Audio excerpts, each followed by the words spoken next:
I'm standing here on my balcony in the Bellagio Hotel in Las Vegas.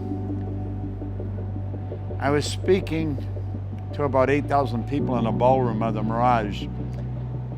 That's what brought me here. And I was talking to them about change and about paradigms.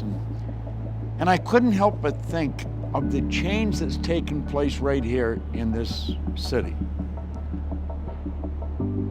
Do you know, in 1970, Eric Hoffer said, in times of change, the learners will inherit the earth, while the learned find themselves beautifully equipped to deal with a world that no longer exists. Well, the world of 1970 is so different from what we're looking at here. It's like night and day. Do you know, around 1970, Alvin Toffler wrote the book Future Shock.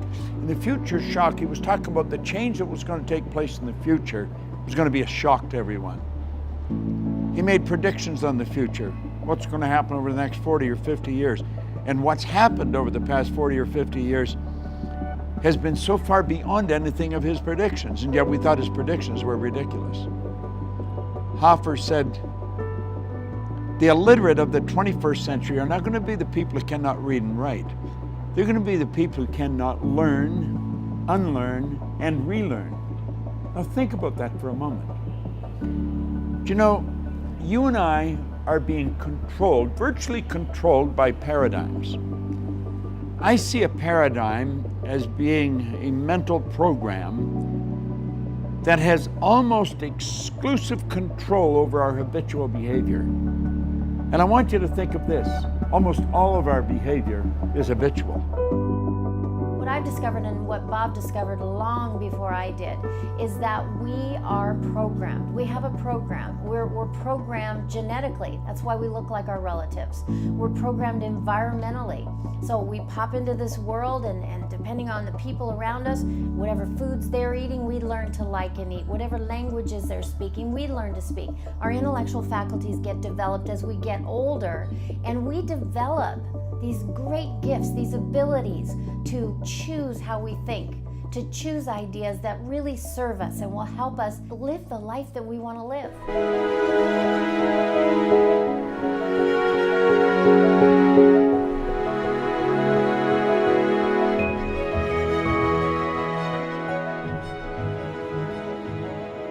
There's such phenomenal opportunity for the person who really understands themselves, who understands how their paradigm was formed and how that paradigm can be changed.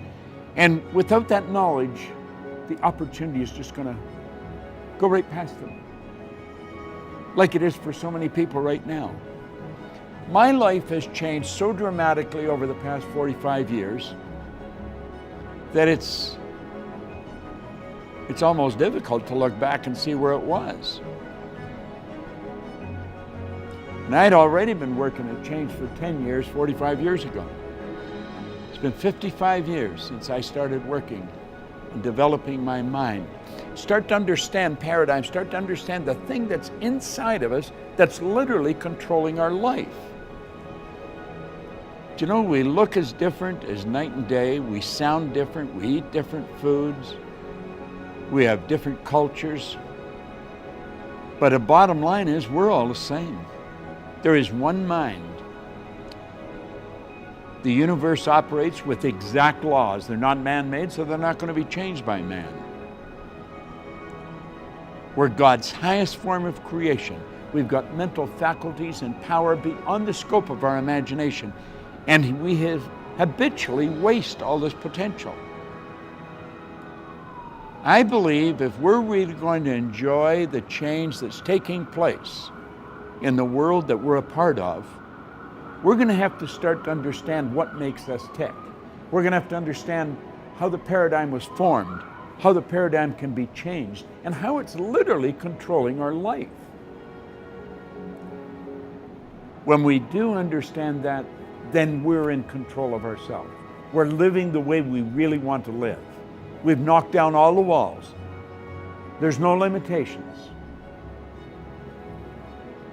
Sky is actually the limit. Do you know, I've been coming here to Vegas since the 60s. I mean, who ever dreamed of the Bellagio in the 60s? If anybody suggested they were going to spend $1 billion and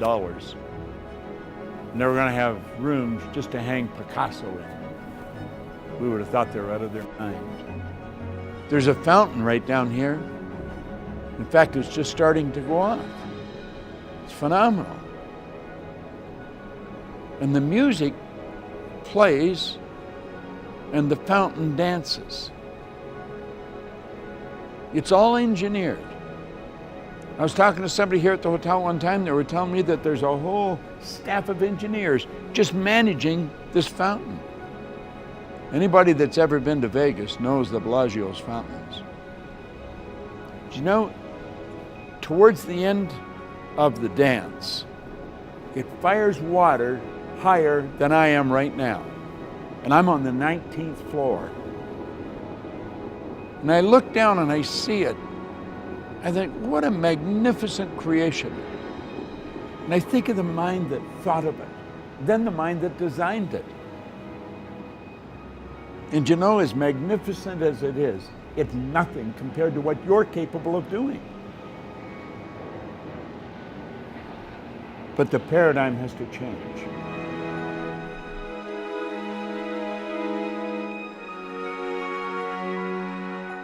See, it's not the thought in your conscious mind. You can say, I believe that I can turn my annual income into my monthly income. But that does not mean that you're going to turn your annual income into your monthly income. You see, it depends on what you believe at a very deep level, at the emotional part of your personality, where the programming resides.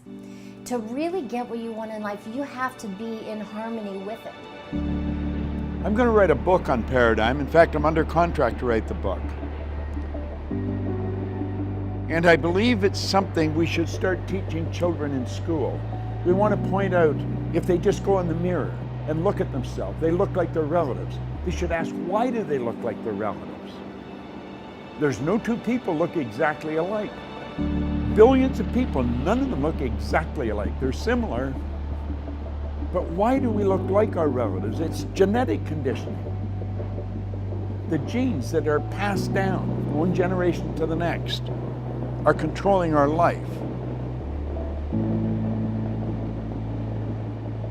Life can be phenomenal, but we have to make it that way. It isn't going to happen by accident. We can either be observers and watch what's going on, or we can be participants and take part in what's going on. For the past 55 years, I've chosen to participate. It's helped me earn millions of dollars. I got more energy than people half my age, and every day is a new day for me. There's something new taking place. Just like this series that we are beginning to film. I want you to begin to think of yourself and ask yourself some serious questions. Where did your beliefs come from? Because your beliefs are controlling you. Who originated them? Is there any foundation for them? Do you know what you're going to find when you really start to dig into them? Your beliefs haven't got any foundation at all. You just inherited them, and most of them are ridiculous.